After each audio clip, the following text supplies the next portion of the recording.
Welcome everyone in YouTube land and Facebook land. This is Jim's American Academy Qatar. How y'all doing today on this wonderful Thursday, the end of the work week? You know, I'm excited. Y'all should be excited too. And in this day today, we want to give y'all a lot of information for anyone who's looking for a school home, anyone who's looking for more information on the American curriculum, more information on Jim's American Academy Qatar.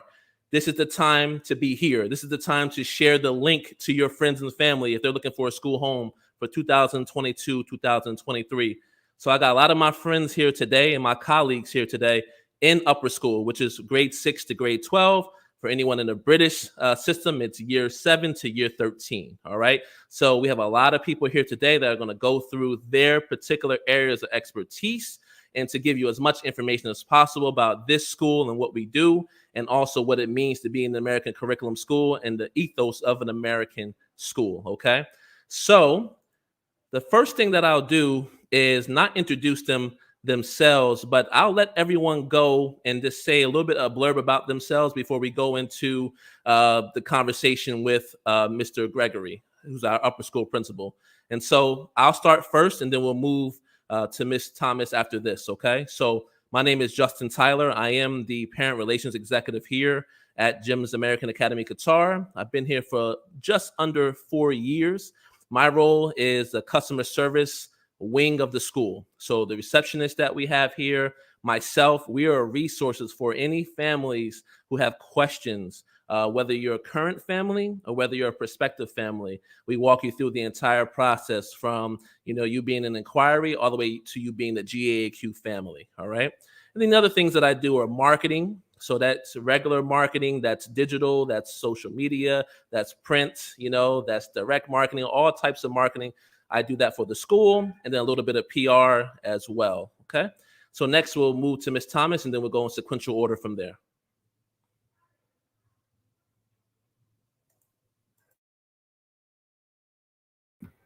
Hi, everyone. My name is Nickeisha Thomas, and I'm the high school counselor. I help students. I'm actually new here. This is my first year here at GEMS, and I help students and I support them in their social emotional being, and also their academics, as well as their college and career planning. So we do see students as a whole in that way in the counseling department. And I guess personally, I love to exercise. I'm from New York. I was born in Jamaica. And that's just a little personal background for me.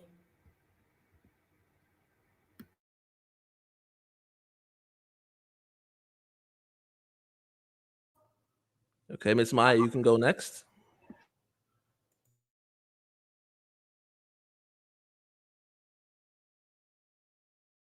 Maya, we can't hear you. I don't know if you are on mute or...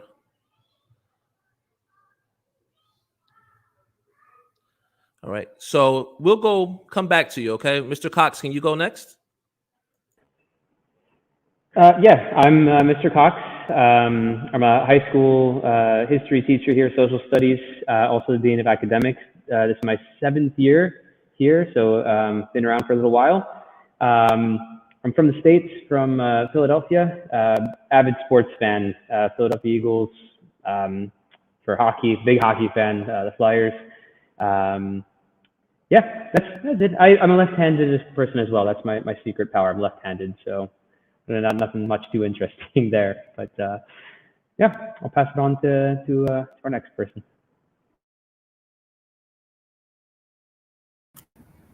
Right. Hello. My name is Hashem. I teach high school PE, and I am also head of specialists at GEMS. I've been at the school for 4 years, so I know most of the kids in upper school at the moment.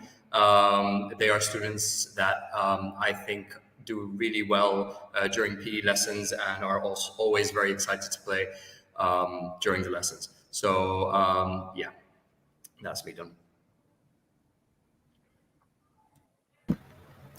All right, and my name is Jeffrey Wessel. I'm the upper school assistant principal. I work on teaching and learning and really just a little bit of everything around the school. I've been here for just a few months, so I'm new like Ms. Thomas. but I've been in a variety of international schools and different curricula over the past 10 years after growing up in the United States. And Right. finally, I'm Mr. Gregory. I'm the upper school principal. Again, same as Mr. Wessel, a lot of similarities, focus on teaching and learning, have a lot of hats, focus on pastoral care, and just general running the school and working with teachers, parents, and students to make sure that we have the best program we can at our school. Fun fact is, I think, thanks to Justin, our amazing PRE, and his marketing, I am now TikTok famous.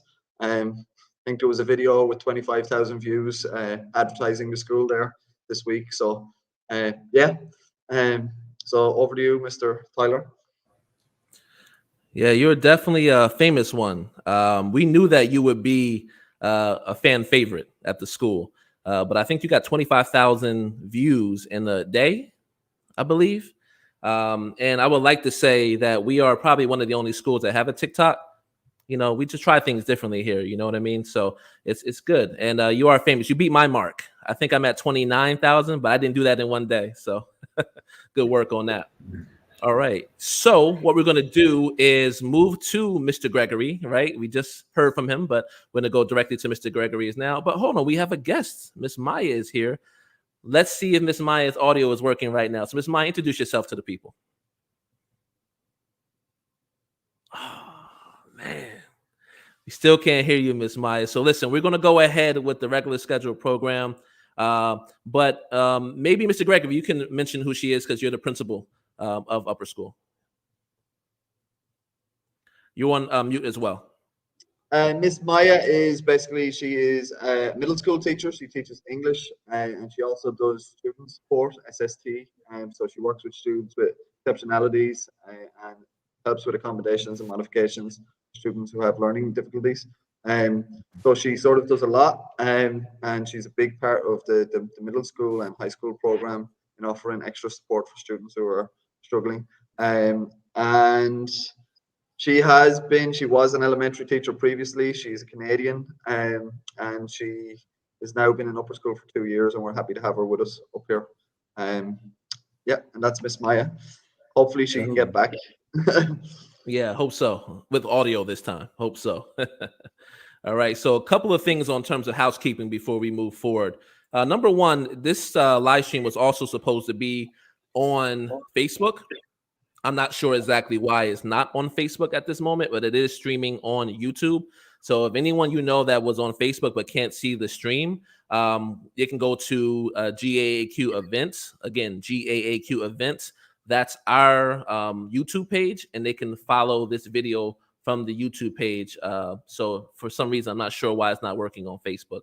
The second thing is that if you have any comments or questions, please put them in the chat in YouTube. If you're on Facebook, which is probably not streaming, I'm not sure, you want to be able to put it on the comments if you are watching it on Facebook as well. Let us know what you think. Let us know if you have any questions so we can go ahead and answer those at the end of the stream.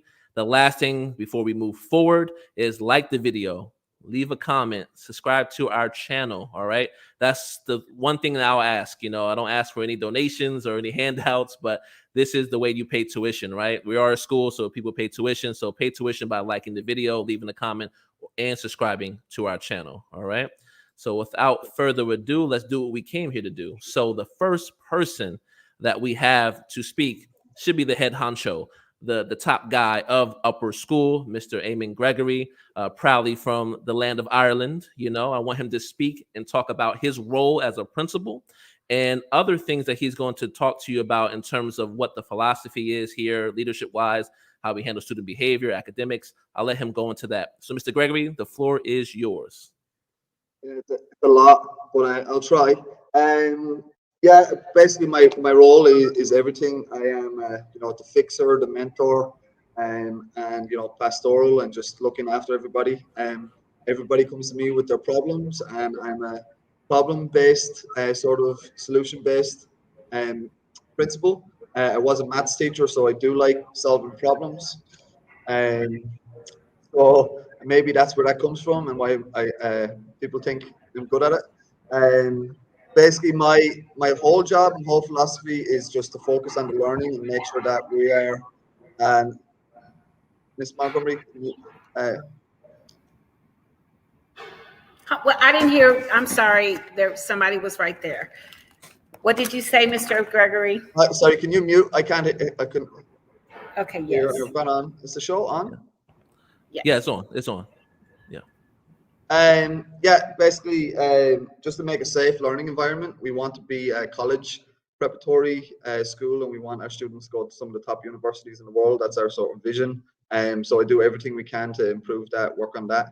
We work with teachers, we do observations to give them feedback, to improve our practice, provide professional development, all of that. And then I focus, one of my main aspects that I've been doing for multiple years is pastoral care.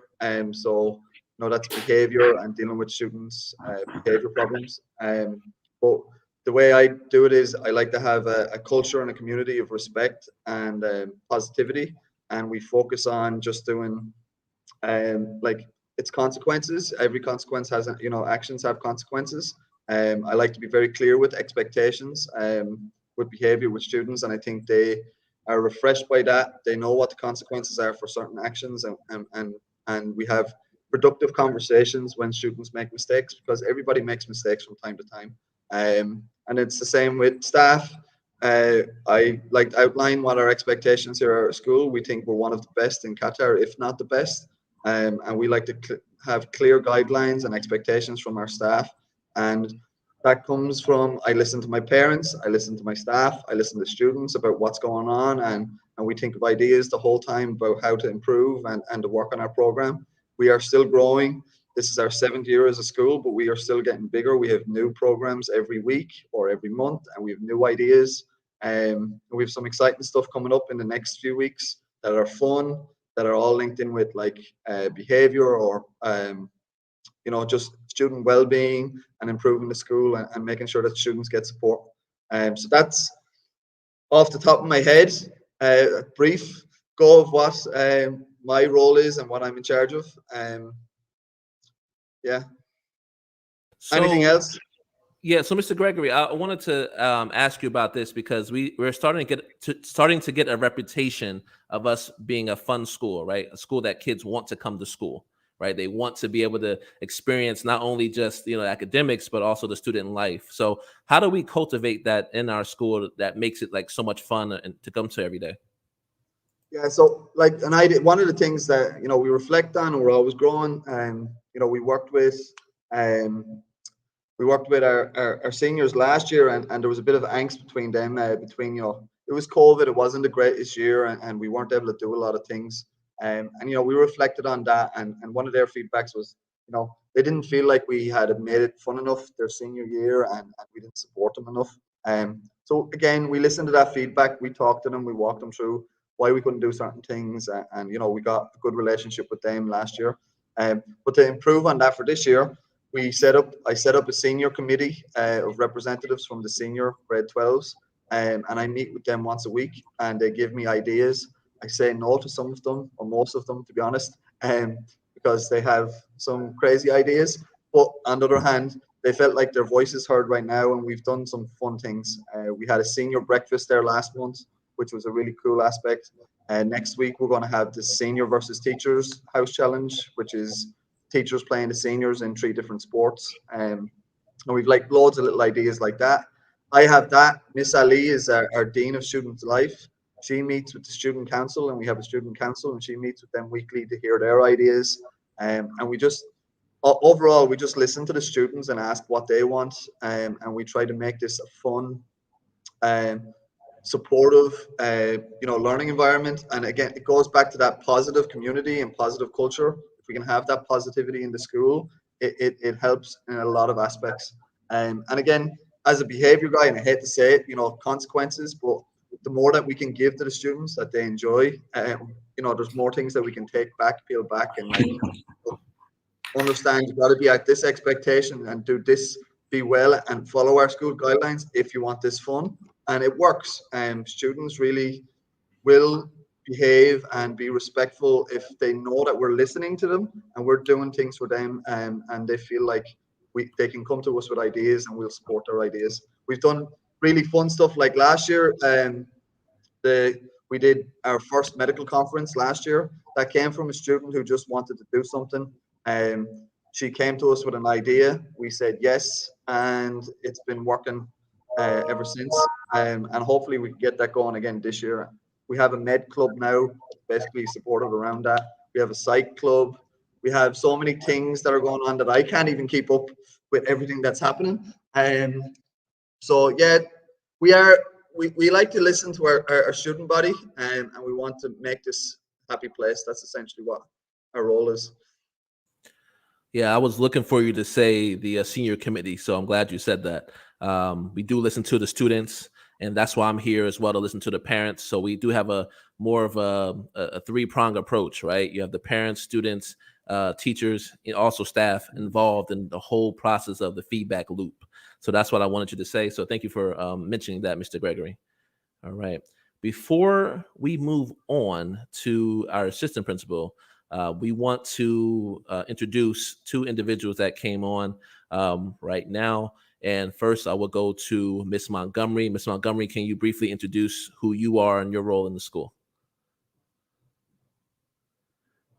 You're on mute right now. Yeah. Okay, thank you. My name is Miss Montgomery, and I am the middle school counselor at GEMS and the part-time science teacher. All right. Thank you. And one fun fact about you. Give us one fun fact. I want to be a beekeeper when I grow up. I felt like that was coming. I knew it. Yeah. All right. Thanks, Miss Montgomery. You're and then, no problem. Then we have our head of school here, and he has a busy schedule, but he dropped in. I'm going to let him talk a little bit before we get to our assistant principal. I want Mr. Lentz to talk about his role and what he wants to discuss about GEMS American Academy. So, Mr. Mark, can you go ahead and introduce yourself and give us a little overview of your role and what you do? Thanks so much, Justin. Thanks to everybody else who's here watching us, and for all the other folks in upper school who will be talking to you guys today. I appreciate you taking the time to put this together, to talk to our families out there. As Mr. Justin said, I'm Mark Lentz. I'm the head of school. What exactly does that mean? If you are coming from a British school, the principal is usually the guy at the top, and then you'll sort of have heads of departments and or heads of divisions. We like to do things, we like to flip everything around in the opposite, and as Americans, right? So we say we have a head of school or a director, and then we have division principals. So Mr. Gregory is our upper school division principal, and I'm the head of school. That means I'm over K through 12, and I'm also CEO. So I make sure the bills get paid and your children have lights and internet and all those lovely things that go along with running a school. Today I was out front inspecting parking because we've had some traffic, right? So I do many of those things. Yeah, I don't have a lot to add. I want to make this the upper schools show. I just appreciate being asked to be here. I'll maybe build on what the conversation I came in on when we were talking about fun. I think learning doesn't have to be fun, but should be fun. And I think if the audience members reflect back on their best classes and their favorite teachers and the people they learned the most from, you probably had fun in those classes. And if you think of your least favorite teacher where you learned the least, you probably were not having fun in those classes. So, I don't think those two things are opposites. And I think a lot of that fun comes from one of our learning principles for our teachers is developing healthy relationships. Stephen Covey says no significant relationship can occur without significant learning can occur without a significant relationship. And a simpler version of that, a speaker that I like very much, Rita Pearson, and her sort of spiel and her talk is quite simply, students don't learn from teachers they don't like. So I think it behooves us to have that rapport with our kids and make sure they're engaged and make sure they like what they're learning and that they're enjoying the learning process. So I'm glad to hear that you're getting that feedback. Justin, and good job to you guys in upper school if you're making it happen. Yeah, and I will do something I don't do very often and try and be quiet. Thanks. You can say whatever you like, Mr. Lentz, whatever you like. All right, but thank you for introducing yourself and giving us an overview of your role as well. So we heard from Mr. Gregory, our upper school principal. So we now need to hear from our assistant principal, Mr. Jeffrey Wessel. So Jeff, can you talk to the audience a little bit about who you are, what you do, and also your involvement with AP, because you have a little bit of everything, hands and everything, but just talk to us about that for a second. Yeah, a lot of it's right in the title, assistant principal. I assist Mr. Gregory, our principal, in just about all the things that he does. And, I think the reason why it's difficult to pin down and define, and why we can talk for ages about what it is we do as principals and assistant principals, is because it's a little bit of everything. What I like to focus on, what I try to focus on in my role, is I'm working with the teachers. So I like to be in the classrooms. I'm seeing what the teachers are doing, getting a feel for what's happening in the classroom, and then working with teachers to improve teaching and learning, to try new things, and just to fine tune what's happening there in the classroom. So that means me popping in, that means me coming in and doing formal evaluations, and then just a lot of really good stuff that happens having a cup of coffee and standing around and having a good professional conversation. So I do a lot of that when it comes to working with teachers. I've been here for a few months now, so I'm starting to meet a lot more students. And I like what Mr. Gregory was saying about listening to students. We can all learn a lot from what they have to say, and they give us a lot of guidance. We're here to help kids become the best they can be. When it comes to college preparation, because if you ask any student in our school right now, what are you going to do after high school? They're going to tell you they're going to university. So we need to try to help them, and that's Miss Thomas is going to speak to that a little bit more. But when it comes to the AP side of things, I do manage that. So AP is the advanced placement, and these are courses that our students take that are designed to be rigorous and challenging, to not just prepare students for the rigors and challenges of university, but actually be challenged at a level that is considered to be that entry-level university course. So in doing that, these courses, they don't just challenge, but the kids here, you take an AP class, you take an AP exam at the end of the year, you pass that exam, then that actually can go toward credit at universities, especially in the United States. Not just the United States, but it can go toward university credit. And so you can save your parents some money and get some of those credits for university while you're still in high school. And then one of the things that we're proud of here is that we're also offering the AP capstone diploma, and that consists of having a certain number of AP classes that you pass the exam, and taking AP research and AP seminar. And again, those are classes that are specifically designed to be ready for the real independent kind of learning that university is going to require when they get up there. Other than that, we talked about fun, and I didn't want to come in and interrupt, but how about the concert today at lunchtime? We got our guys up there just rocking out outside.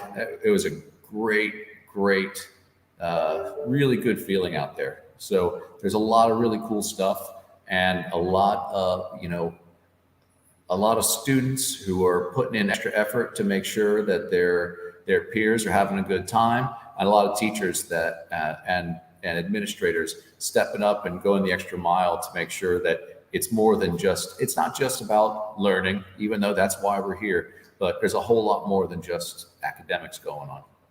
Anything else I can add for you, Justin? I would think that you said it the best, you know, because I know you don't want to encroach on Miss Thomas's territory, right, with the APs and the college placements and other things like that. I will say, though, you did mention about the music. We do have the back-to-back Battle of the Bands champions in our school, the band called Steamgate. That is our student band here. So I want to say that music is a part of what we do here. Arts is a big thing as well. We're a heavy arts school. So there's a lot of things that we do well, but students have their imprint all over the school. As soon as you step in, you'll see their work. You know, you'll see everything that I can point to in my tours. I say that's a student experience. That's a student, example. That's a student-led initiative, right? So that's something that's also the ethos of our school as well. So thank you for pointing that out. Absolutely. And I'm waiting for my turn on TikTok. Oh, okay. Listen. I didn't know if you wanted to go that route, you know, I didn't know. So we'll come see you. We'll come with a concept and we'll go through it together, right? We'll get you, we'll make you a star. You know what I mean? We'll make you a star. I'm ready. Thanks, Jeff. I appreciate it. All right. So cool. So we heard from our assistant principal, Mr. Jeff. So the sad thing is that we were going to hear from a middle school teacher, but her audio is not working on the computer. You know how technology is. Every time you need it to work, it doesn't work. You know, this is how it works. So I would ask Mr. Gregory if he can just step in and talk about the middle school experience from a teacher perspective and see exactly how he can cover for Miss Maya at this time. So Mr. Gregory, can you go ahead and let us know about that middle school teaching experience? I can try. It's been a while since I taught middle school, but you know, I did teach 7th grade mathematics and 8th grade mathematics at a stage here, maybe 4 or 5 years ago.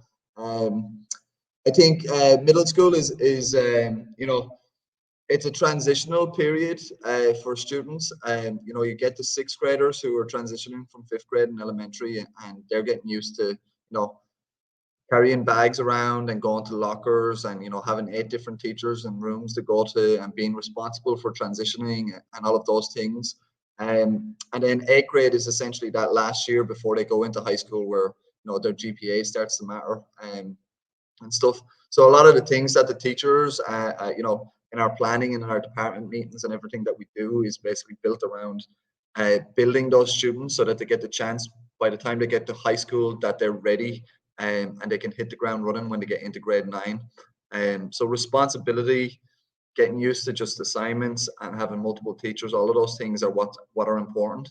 And then giving students options for the first time really is you know, a really refreshing experience. And then trying to provide like a really interesting elective program. We introduced theater maybe 2 years ago. That's been awesome this week. There's been loads of performances in the drama theater in middle school. Really you know, inventive and creative sort of scenarios that they've all come up with on themselves. You've got the IT program where we've got coding. That was something that was brought in maybe 3 years ago. French is about 2 years ago as well. We're only into the, you know, 2nd year, 3rd year of having a middle school French teacher because we had a large body of French speaking students who we wanted to offer that. And that goes alongside our Spanish program that's been with us for like 6 years. And then you've got art, and you've got your band program and your applied music. All of these are very interesting and exciting. So that's sort of like the idea behind a middle school is sort of, it's still that you know, safe space. And you know, again, it goes with the consequences with behavior and stuff. Students are able to make mistakes. You know, it's fine. We're going to coach them through that. Once they make their mistake, we'll talk about the consequence and what that is and why it's not appropriate, and you know, getting them to understand that and building that respect up so that when they do get to high school that they have all of those skills needed to be successful and to get their GPA started and to start thinking about AP courses and what university and stuff that they're going into. That's pretty much a more broad version of what a middle school program is. As a teacher, I think, you know, Miss Maya is in charge of the English in 6th grade. So she'll teach, a normal middle school teacher will teach 6 classes. So she'll have anywhere between, you know, 100 and 150 students total. So there's a lot that a teacher has to deal with. And, you know, I try to support my teachers as much as possible and give them the necessary time to get that. And I know that parents sometimes feel that they don't get that as much one-to-one action as they're used to in elementary. And there's sometimes a bit of a transition for parents, you know, and getting used to that sort of giving the child a responsibility and the trust to make sure that they're able to keep up with their teacher. But yeah, that's a middle school overview. Any specific questions? Yeah, I have two. So number one, how much in terms of hours per week do middle school students receive homework?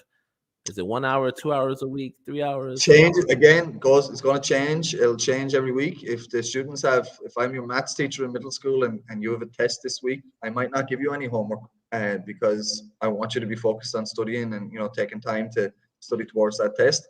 It could be a normal week, and you know, I think we don't specific. You know, it goes back to that thing as a principal, and you know, and there's debates about this, but you know, as a principal, I want to give my staff autonomy.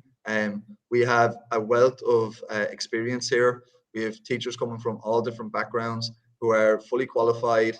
They are in this profession because they want to be teachers. They're passionate about it, and I trust them. They're professionals. I trust their grounding and what they want to do. So you're going to get a teacher who might give you 2 hours a week, but they might, you know, give time in class to help with the homework, or you get the flip side where a teacher might not give any homework because, you know, the way they do their lessons, they don't like to do homework and stuff. I never want to mandate that sort of rule. I like to give my teachers that freedom because, again, they are the professionals and I trust them. Yeah. Okay. And one more question for you. So in upper school, you know, we have middle school and high school. High school, we tend to have the AP courses available, right? But in middle school, what is their level of rigor? Are there honors classes or just regular classes for everyone? How does that work? It's regular classes for essentially all of middle school except for the maths program. We do have an advanced track for mathematics. Students who are in pre-algebra in grade 7 are on the advanced track to take a high school credit in 8th grade, which is algebra 1. And that algebra 1 credit actually goes towards students' GPA. And that's sort of their start of high school. And the reason we do that advanced track is so that they have passed enough courses to get into AP calculus in grade 12 and that they're ready and fully loaded to be successful in that class. That's pretty much it for like the you know, advanced classes or whatever in middle school. But everyone else is sort of giving them the chance to get ready and get the skills so that if they do want to take, because we offer maybe 1 or 2 or 3 AP courses in grade 9, that they have the skills in 8th grade going in that they can take that option. Things that, you know, I get the question a lot of the time from staff or not staff, from parents is, oh, well, how do I get my kid into the advanced maths class? Might be the follow-up question you want to have for me. It comes down to the MAP scores that we do. We do MAP testing twice a year. If the MAP scores are above grade level, we pick students for that advanced class, and then also teacher recommendation. You know, that's conversation again, and it's a little bit ambiguous, but, you know, talk with the teachers, know the students the best. If the teacher thinks, you know, he has low MAP scores, but the teacher feels like he can be successful in that class, then we listen to the teacher. And to a certain point, you know, if the MAP score has to be in or around what we want and expect. But yeah, that's what we have. We have clubs and stuff. It's more about the holistic approach in middle school and offering clubs at lunchtime, like the chess club and, you know, digital media club and all of those things. They're the things that we want the middle schoolers getting excited about, focusing on that holistic approach to education. All right. Well, I think that's it. I won't grill you too many more in terms of questions. But I think that's good, though. I think that's a good overview. Just wanted the audience to get a little bit more information on how that works. So that works out pretty well. And we can't have the middle school teacher conversation without having a middle school counselor conversation. All right. So we do have Miss Tonda Montgomery, who is our middle school guidance counselor. She's going to talk a little bit more about what she does in her counseling role in terms of how she supports and assists students. How does she promote the social emotional growth? And how does she stay available for all the kids that need her help? Right. So Ms. Tonda, can you talk a little bit about your role as a middle school counselor? Yeah, I'll be happy to. I think one of my main roles, really, it's a new role, and I'm really excited to be here and be available for the students in middle school. Middle school is a really, really tough time for kids. It's a really fun time. It's very adventurous, it's very exciting, but they're learning, they're growing. This is a new time for many of them. They go from having one teacher to now they have 8 or 9 teachers. So really trying to help facilitate that for them. So I'm excited to be here and excited to share with you what my role is with them. I think the main thing that I do is listen. I listen to what they have to say, and really try to help them navigate through those emotions, how to manage what they're feeling, how to manage their friendships, how to manage this really large caseload, these backpacks, how to manage being in middle school. So a lot of my time is spent talking to them and giving them opportunities to kind of work through what's happening. So self-awareness is a lot of the stuff that I do. How to deal with their friendships because they're changing, really trying to help them navigate, how to be a good friend, how to deal with middle school stuff like gossip and, teachers, and how to not manipulate, but just how to kind of deal with all of this stuff in their life. So I feel like I'm a listener and an advocate for them, and really trying to help them understand how to be a responsible student and how to navigate through middle school successfully. So my availability is, sometimes it gets tricky because I do teach as well. And sometimes when there's, students have needs and sometimes they don't have time frames, but I have the support of Mr. Gregory and Ms. Thomas, the other counselors. So if a student needs me, I'm here, and Mr. Wessel, everybody is very supportive. So my job really is to listen and to help kids navigate middle school and become very successful high school students and become very successful people. So that's what I do. So I have a question for you. So when they go from lower school to upper school, right? So they're coming to you from grade 5 to grade 6. What's the biggest, thing that they deal with, and how do you help them cope with that big step up? Because it is a pretty big step up for those kids. The biggest step is the amount of people that they have to understand, the number of classes that they have. I don't think the subject matter changes, meaning they always have reading, they always have writing, English, math, and science, social studies. But now you have 8 or 9 different personalities, meaning teachers, that they have to understand. And each teacher has a different system that they need to understand how to navigate through. So some of the things that I do discuss with them is how to plan your day, how to plan your homework, how to plan your study time, and still how to plan having fun. You deserve to have fun. You're a kid. That's expected. And not get overwhelmed. And how to even understand when you are overwhelmed and when you need to ask for help. You're not in this alone. Your teachers, we don't do things on purpose to overwhelm you. We're here to help you. And so really trying to help them advocate for themselves, so that's a lot of what I do. Really listening is the biggest thing, and helping them maybe make a schedule, maybe looking at their schedule, looking at ALMA, looking at their assignments, and helping them manage those and come up with times they can actually do those things and still not be overwhelmed. I will have to say, yourself and Ms. Thomas do a great job of welcoming the kids in the morning. You bring a different energy and dynamic. So that's really welcomed. I love seeing you all do that. I mean, we all do that as, staff, but it's great to see the counselors out there as well, you know, because these are sometimes they come to you for these, you know, situations, you know, but you're out there in all facets, you know, so that's really important. So I really appreciate that. This as a colleague, you know, so. Yeah. All right. Thanks, Ms. Tonda. Appreciate your help on that one. We're going to move on to high school, right? In American curriculum, that's grades 9 through 12. Or if you're the British, it could be year 10 to year 13, depending on that. So we're going to move first to our Dean of Academics and also a longtime high school teacher here, Mr. Cox. And so, Mr. Cox, can you talk a little bit about your role and in your position, your dual position, right?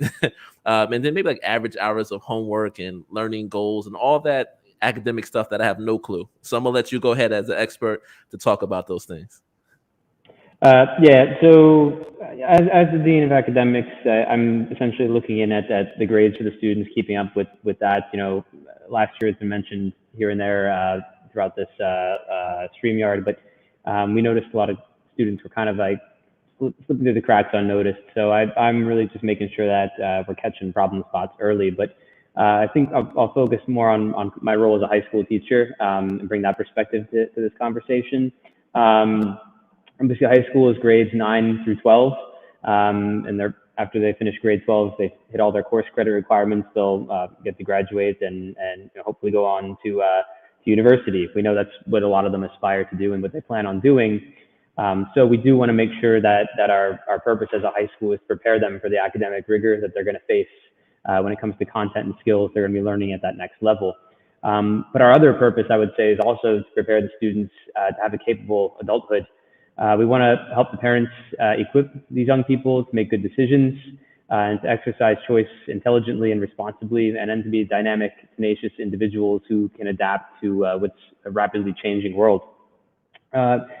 We've talked a little about the AP program and the rigor of those courses. And you know, as the years have gone by, we've added more of these courses to our offerings.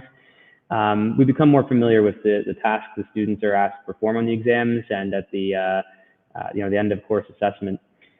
So in our non-AP courses, what we're trying to do is utilize the same command words and terminology, have our students perform similar tasks that they would in an AP class. For example, I'm a history teacher, so in my regular history courses, my essay rubrics would have the same elements that are required on the AP history class essay rubrics. So my students who've made the jump to AP European history this year, they're already very familiar with things like context and thesis, so they're knocking it out of the park. And so we're really trying to do that through the rest of the classes. Mr. Tyler, I know you asked earlier about how much homework middle school students should expect, and it's when we talk about high school homework expectations, it's the same thing Mr. Gregory said. There's a lot of variation. Sometimes the students are just going to finish up exercises that they were doing in class or assignments that we're working on in classes. Sometimes it's reading or working on a long-term project, chipping away at that. I would say even practicing a musical instrument if you're in band, that's homework. You're working on that at home. And then some classes, of course, don't have it at all. But what I would say while we're talking about the AP classes is that those students will definitely have homework. The classes are a lot more rigorous and they have a shorter timeline because the exams are administered in May. So if a student, for instance, is taking 2 or more AP classes, like a lot of our students are, it's likely they're going to have a couple hours of homework each night. But that's part of the understanding that students should have when they elect to challenge themselves and enroll in AP courses. In terms of our goals, what we try to strive to achieve for grades 9 through 12, in an academic sense, as I've kind of alluded to, we want to equip them with the skills and knowledge that they're going to need at the next level if they choose to take that next step on the academic path. Misspoke there, on the academic path. We want them to be dynamic and well-rounded and have a large range of analytical and communication skills and a solid foundation of content knowledge from a bunch of different fields. A nice sampling, from math, language arts, fine arts, and the list goes on. But we also have goals when it comes to socio-emotional side of things. And really, you only need to look at the core values of the school to really understand what our priorities are. We want them to really embrace and understand the idea of respect. It's going to help them be successful and independent when they're adults. And oftentimes we think of respect for others when we hear that word, but it's also important that students develop a sense of respect for themselves, which ties into our other core value, purpose, having a sense of purpose, and not only in a long-term sense, but even with smaller day-to-day things like going from one class to another. Do everything you do with purpose, and you'll get more out of it. I've mentioned we want them to be tenacious. We want them to be resilient. They're going to face adversity in life. There's going to be tough times. Everybody goes through it. And I think being able to weather the storm and grow from difficult times, that's a really important character trait to have. We want them to be innovative. We want them to be creative in how they think, whether it's solving problems in a class or whipping together a meal at home, just kind of with whatever's lying around, or helping a friend work through some personal issues. Students who can think outside the box are going to be more likely to find success and get more enjoyment out of life. And then we also want them to have a sense of chance to experience leadership. And it doesn't always have to be the stereotypical notions of what we tend to think leadership is. Formal roles and titles, that's not what makes a leader a leader. And our students have opportunities every day to demonstrate leadership. For example, when they're ready for anything thrown at them, when they keep a positive mindset, when they're accountable to themselves and never try to pass blame, when they show responsibility, loyalty, and commitment, and also when they live with intention at work and home, and when they never, ever give up. So it's great. GAAQ is fantastic. I love teaching high school students here. The kids are great. They're really sharp. I really enjoy hearing their insight on a lot of different topics that we've had in my social studies classes over the years. I love it when they ask me some really thoughtful and deep questions that I don't know the answer to, and I have no problem telling them when I don't know the answer. It keeps things fresh. So I really appreciate these moments when the students wrinkle my brain a bit. And like we said, we talked about the music performances today. It's really cool to see how talented and creative the students are. And I love when they demonstrate their knowledge in more untraditional ways. So overall, it leaves me feeling pretty optimistic about this younger generation and what they're going to contribute to the world as they enter adulthood. And that's Thanks. yeah. Mr. Cox, thank you. That was thorough. I appreciate that. Definitely do. Now, we want to move the show on in respect of time. So before we go ahead, Mr. Hashem, I see you. You're being so patient. I really do appreciate you being with us right now. We're coming to you soon, all right? Coming to you soon. But out of respect for the high school, if we're talking about the academics, now we got to move to the other part of support for our students. So we're going to talk with our high school guidance counselor, Ms. Nickeisha Thomas, who also moonlights as a college and career counselor as well for our 9th to 12th grade students. So Ms. Thomas, you talk about your role in particular and how you support the students. I think I'm the high school counselor here, so I do work with the students from grades 9 to 12. And I think, first of all, for the counseling program, Ms. Montgomery would agree that we try our best to be very proactive in the counseling program. And it's important and essential for us to work as a team and as partners. So, and this is how it's reflected here in the school as well. So we work with the students, we work with the families, we work with the teachers, the coordinators, and the pastoral team, like the principals, to ensure that students are listened to. I know Ms. Montgomery mentioned that, and it is important for our students to feel like their voice are being heard, because especially because they are adolescents now, growing into adulthood. It's important to them to be heard and to be listened to, and most of all, to be respected, as a grown adult, and respected from their teachers, respect from their peers, and also respect at home. So it's important for us to set up those environments where they may feel that. And I know that myself as the high school counselor, I try my best to take care and take heed in those things and work with the students, both academically and personally. They come to me and they have big dreams, and my role is to help support them in those dreams.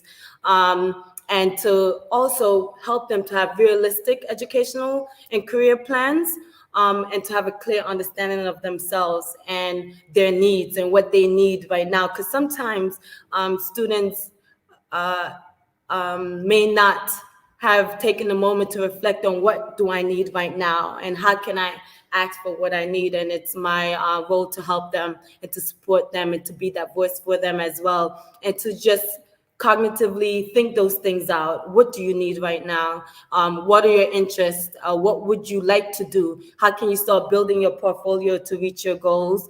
And then also just building those life skills, the simple things as communication skills, because a lot of times now, because they're adolescents, they have to be more independent, you know, and that's sometimes it's a big load all of a sudden to gain these type of independence. So teaching them how to manage their emotions and how to communicate effectively with different people, whether it's teachers or their peers, and then just encouraging them to gain those skills and abilities to meet their end goal, where they want to go. And sometimes they're quite surprised, you know, when we say, what do you want to do after you leave GEMS?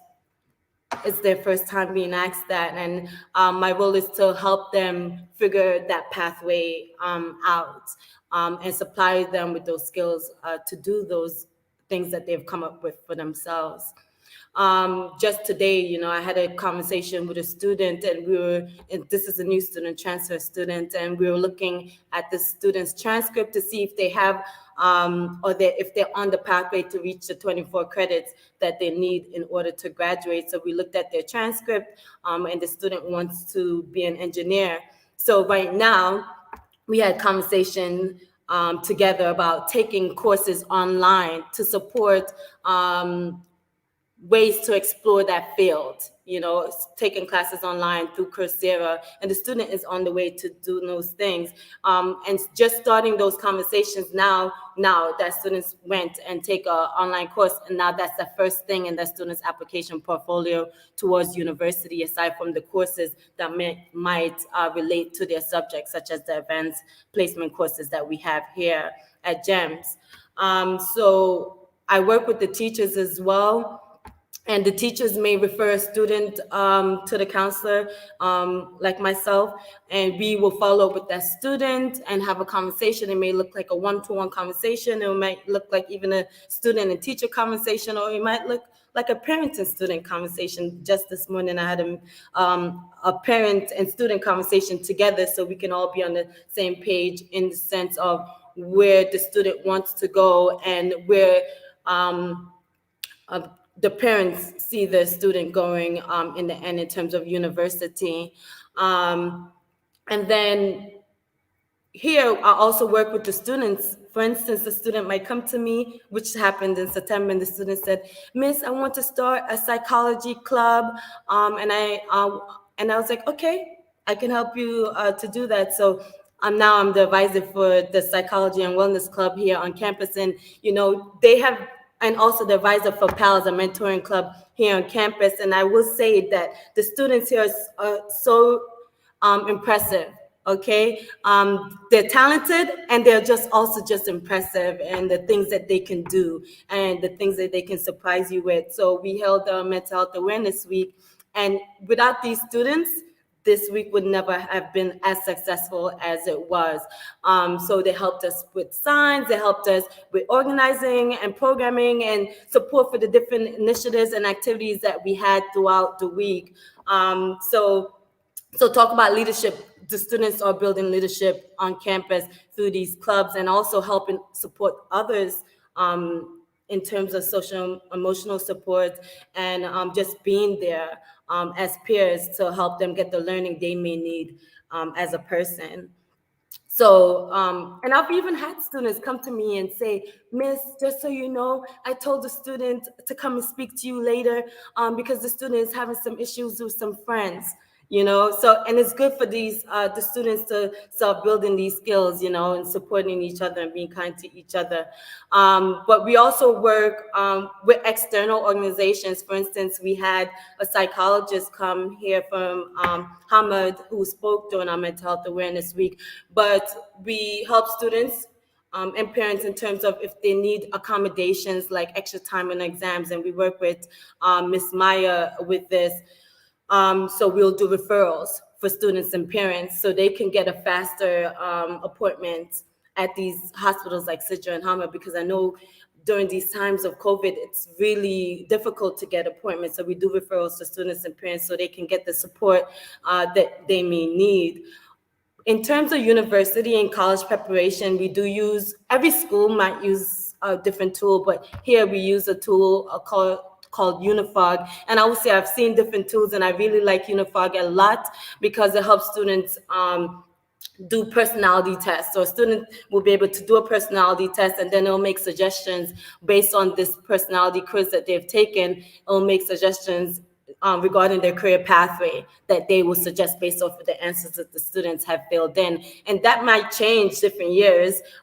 So it's good that the students will always have this tool from grade 9 to 12. They could retake these quizzes to see if those things has developed in different ways. But then students can also start searching subjects and searching careers, because a lot of times students might know they want to study medicine, but they may not know what subject will lead them towards studying medicine.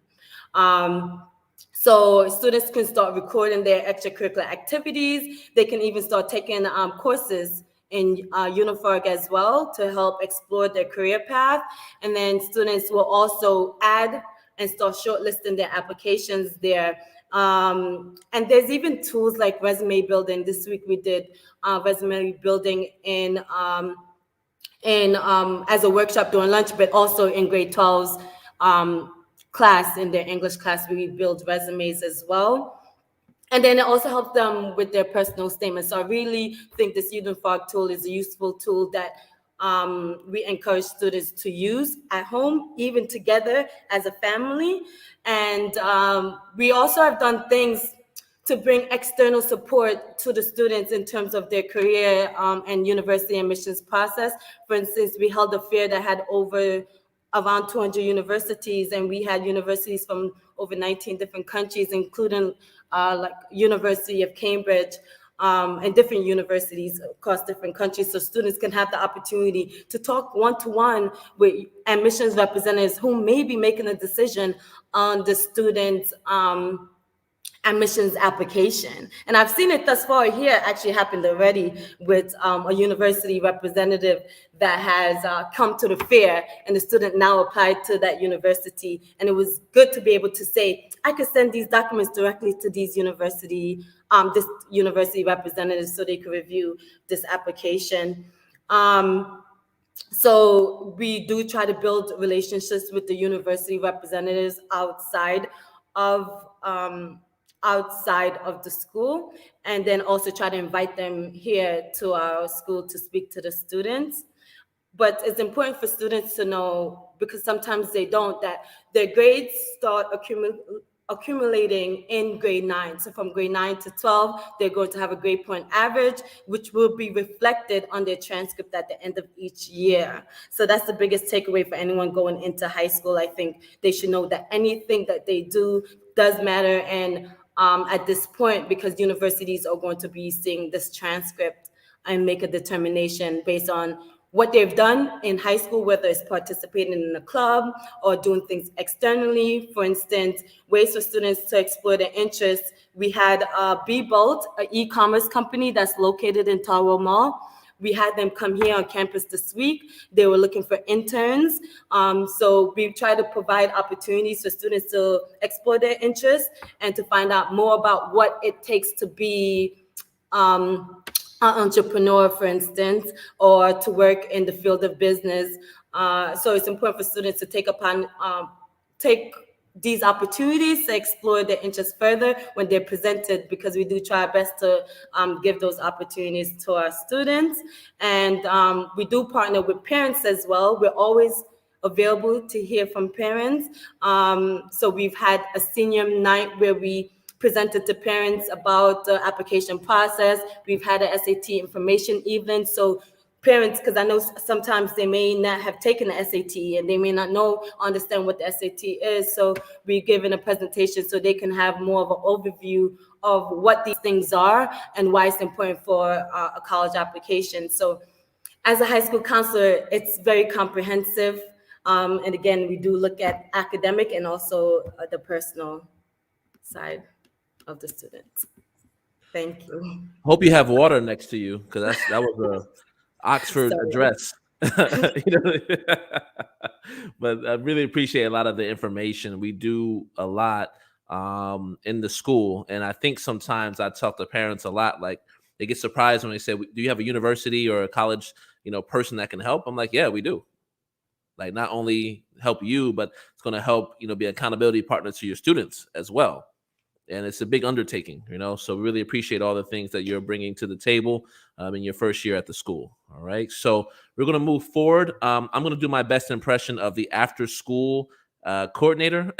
I am not the after school coordinator, but I do have some information on that. Okay. So first thing first, and I'll be quick because I know in respect of time. So first thing first, we don't have after school activities happening now that are physically on the campus. We don't have that yet, but we do have students who are leading various online clubs at this time. I think we have 13 or 14 online clubs that are approved and have advisories, adult advisories for those clubs. So that's pretty good and an ode to our students for being proactive and taking initiative on having these online after school activities. So that is happening in upper school at this moment. So they are student-led, and the mantra of our school really is student-led, like teacher-supported. Students come to us a lot with different things, and sometimes they're outrageous. Sometimes they make a lot of sense, right? And so if they do, we'll put resources behind them to make their dreams happen. So some of the things that I can think of at the top of my head, or the GEMS pre-med conference. That was something that they wanted to undertake last year. So we have an actual pre-med club that is more focused on the students who are into medicine, and they held their own conference last year online throughout the COVID era. And so the other thing I can think of is our environmental science students forming the Eco Club and leading to 5 different awards they've won in 3 years, changing the ethos of our school and being able to win the Eco Schools Green Flag Award, being the 3rd school in the country to have that award. So students have a lot of initiative here.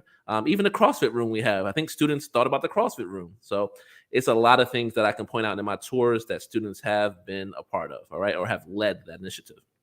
The other thing is, what are some of the after school activities that we used to have, right? Before we had the new normal, right? There was a normal. And some of the after schools would be like Toastmasters. You would have robotics. You would have newspaper club. We have our own digital student newspaper club. Arabic writing competition, chess club, ukulele club, photography club, French support, yearbook club. So I don't want to go down the whole list, but there are about 31 different clubs that we had after school that have no charge to the parents that we did offer prior to the COVID era. Okay. And then also too, they're involved in other things outside of the school. So there are students who are pursuing the Duke of Edinburgh Award, right? So we have that. We are affiliated with Qatar Green Building Council because of our Eco Schools Green Flag Award process. We do have the Doha Medical Conference Review where our students participate, and they also do, speaking engagements there as well from a student perspective. The Quran recitation competition. Before the COVID, we were able to have students who would be a part of that recitation competition. So there are a lot of things outside of school that our kids get involved in as well. So it's a pretty active school, and we do present as much opportunity as possible. All right. So I did my best impression of our after school coordinator. I hope I did pretty well. Maybe Mr. Gregory, did I do okay? All right. I was just thinking, you must have sat down and started listing those things because I can't keep up with everything that's going on at the game. But, yeah. You probably missed a handful of things that we do, or more. But yeah, no, we do a lot for our students. So I think that was a good recap. Yeah, definitely. I can't wait till we come to a normalcy. I think right now, just so everyone knows, we are still not allowed to have external vendors at the school in terms of like food and, you can't have a parent cafe. We don't have the upper school and lower school cafeterias. We don't have the internal after school programs that we used to offer. So these are still on hold. So we'll see what after January looks like, 2022. All right. So the last but not least, Mr. Hashem's been waiting for a while. I think you should get a round of applause for just waiting so long, so patiently, right? You really do need to get a round of applause for that, all right? So Mr. Hashem is going to talk a lot about PE and sports in upper school. So I'm going to give the mic to you, Mr. Hashem. Go right ahead. I'm not used to sitting down for so long as a PE teacher. Well, PE's been a little bit of a roller coaster over the past couple of years, obviously due to COVID and all of that. We went from 100% in school to going fully online to blended learning, and now we're 100% back in school. And throughout it all, we've tried to keep the kids active and engaged. That was our main priority throughout this whole process. When we started off this year, we weren't allowed to do physical activity yet. So we decided to go with a mental health awareness unit, which would end and coincide with the start of Mental Health Awareness Week. And we believed that the kids needed it. Obviously, they'd been at home for so long. I can imagine that they were sat there on a couch, ordering talabats, playing on their PlayStations, not getting much physical activity. And so it was important that because we couldn't do physical activity, we introduced something that would help them improve their mental health. At the moment, we are allowed to do physical activity in school. We can do it with a little bit of restriction. So kids, when they are sat together during instruction time, for example, they still need to have masks on. However, once they get into the games, once they start doing drills, they can take their masks off, obviously, because it helps with their breathing. We started off with a football unit because we know all the kids love football and it would get them very engaged. And our next unit starts next week, where we are starting a fitness unit. Obviously, because we realized a lot of the kids hadn't done much physical activity over the past couple of years, and we thought a fitness unit would be very beneficial to them.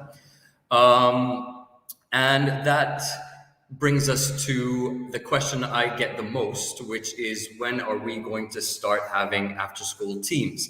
Obviously, a couple of years ago, we had some very successful teams, especially in football, basketball, volleyball, even badminton and other sports.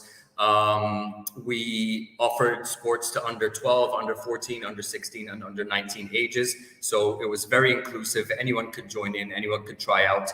And we had started to become very, very successful, especially in the Quest League, which is the Qatar United English-Speaking Schools League. And that is basically a league that was created by the top schools in Qatar to have their teams compete against one another. And I can remember just before COVID happened, I think Mr. Gregory was coaching the under-19 team, and they did really, really well. The volleyball girls team especially were reaching finals of the major competitions and beating teams in like individual meets against other top schools in Qatar. So it was very impressive, and we can't wait to get it started again. I think it is very, very important for our athletic program in school. We also compete in a Qatar School Olympic program, and that is by invitation. So kids will get a list of the different sports they can compete in, and they will come up to us and say, hi, could you coach us in that sport and supervise us during the competition? I remember a couple of years ago, we had a taekwondo who used to be a taekwondo champion back in her own country, and she came in here, was very excited to compete in that championship, and did really, really well. But it has a range of sports. It is not it's not limited to a certain number of sports. Anyone can compete in anything they sort of want, and we fully support it as a school. And at the moment, we just hope that we can start having those after-school sports teams. I miss coaching after school. I miss having seeing the kids in that competitive light. I think it really benefits their school life overall as well. So yeah, any other questions? Mr. Hashem, you covered it all for me. Like, you're just so patient, and then when you were patient and your time had come, you delivered. I appreciate it. Sean, thank you. Definitely. So listen, I'm going to make it pretty quick because I do have a couple of things to talk about as well. So I'm going to make it pretty quick on my end myself. I think the first thing is I want to talk about the admissions process. Okay, so we are a school, right? We do have admissions processes, but we're looking at the 2022-2023 school year, okay? And so in order for you to apply, it's very simple. I mean, it really starts with just inquiring about our school. So people do it in a couple of different ways. you can email reception, right, and let them know, hey, I'm interested in the school. And they will be able to walk you through the process and then eventually set you up with me to do an do a tour of the school. And then we'll talk about the school after we're done, bring you to the admissions department, and then get you the chance to make a decision. What do you want to do? Do you want to schedule an assessment, do the application, everything like that? Once you do the application, that lets us know that you're interested. And once you're interested, then we'll call you back in 24 hours to set up an assessment. If you successfully pass the assessment, then we're able to offer you a seat into the school conditionally, right? And then if you accept, and then we'll be able to have you pay for the registration fee, and that registration fee will cement your seat in our school, okay? So it's a very simple process, doesn't take too long, but I think I'll be a part of that process if you're a new parent, because I'll walk you through everything that you need, myself and my entire department, okay? You can also call us as well. So we have two numbers, 403-29000, 403-29001, whatever you want. Either way, it goes to our receptionist, and there can be a point of contact for you. And then last but not least, we have really restructured our website. It looks amazing. It looks pretty good. I mean, I'm not going to lie. So go check it out and see what you need to see about our school, and learn about our curriculum, learn about who we are as GAAQ Raptors. And then that can also prompt you to fill out an inquiry to book a tour. All right. So there's 3 different ways. So the next thing I want to talk about is just the refer a friend discounts. So we do offer discounts to our families off of their tuition. And so the first thing in terms of discounts is more about where you work. So based on where you work, there are discounts.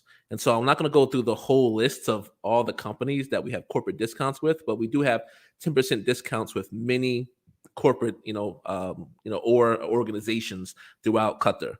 So you'll be able to, inquire with me, talk to me about those corporate discounts. If you become a GAAQ parent, then you'll be privy to that discount once you provide a letter from HR to our finance team. Okay. And so that's just automatic off the top. You'll get 10% discount if we have a corporate agreement.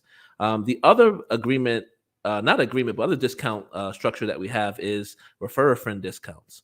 And so for us to say thank you for letting other families know about our school, we're going to give you a 4% discount if that student that you refer gets accepted into our school and stays for a term. So if they stay for a term or more, you're going to be able to get 4% tuition discount from one of your child's tuition. And the great thing about this is that this thank you extends forever, right? So if you do 2 of those students who successfully enroll in our school after you refer them, you get 8% discount, then it's 12% discount, 16% discount. And so that's just for you saying, hey, this school is pretty good. I like it. You should check it out. And that process can net you 4% discount each time. And it's unlimited. You can earn back 100% of your child's tuition through the refer a friend discount. Okay. So hopefully that makes sense. And just to let you know, the link to apply, just go to our website. This is the link to apply here.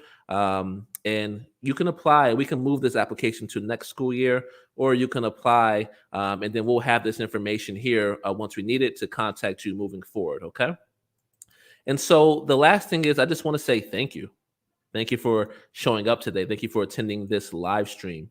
And we hope that it was beneficial for you. We do have one question that I want to get to. And hopefully, Mr. Gregory, I'll have you answer this question. So here it goes. How do you induct students coming from non-American curriculum into your school? This is a pretty valid question. So how do we do that? Something we're working on and we need to get better at, and definitely because we have students coming from British, Indian, Australian, Greek, Spanish, Irish, all over the world coming in, and there's a lot of sort of conversations about what is an American curriculum and what that looks like, and how do I graduate and what do I need. So at the moment, like to make sure that students feel on board and that we're open arms and we're listening. I've met with every single new student the first day that they arrive on campus. I think I missed one because I was sick one day. We had like nearly over 100 students join the school this year. I met with each one of them when they came to the school first, sat down with them, talk about what our graduation requirements are. These are the courses, these are your options, and just telling them about the school. tell them that my door is always open, or most of the time. It's not open right now because I'm on this. But it's that like open door policy. If they have any questions, they can come and ask. Ms. Thomas is also a great help for the high school and regarding, you know, high school counseling and academics and how do I get into this university and what do I need and why do I do SATs and why do I do ACTs and all of that, all of those things. We provide sessions. We've already had one SAT session. We're going to have another SAT session, instructions and those things.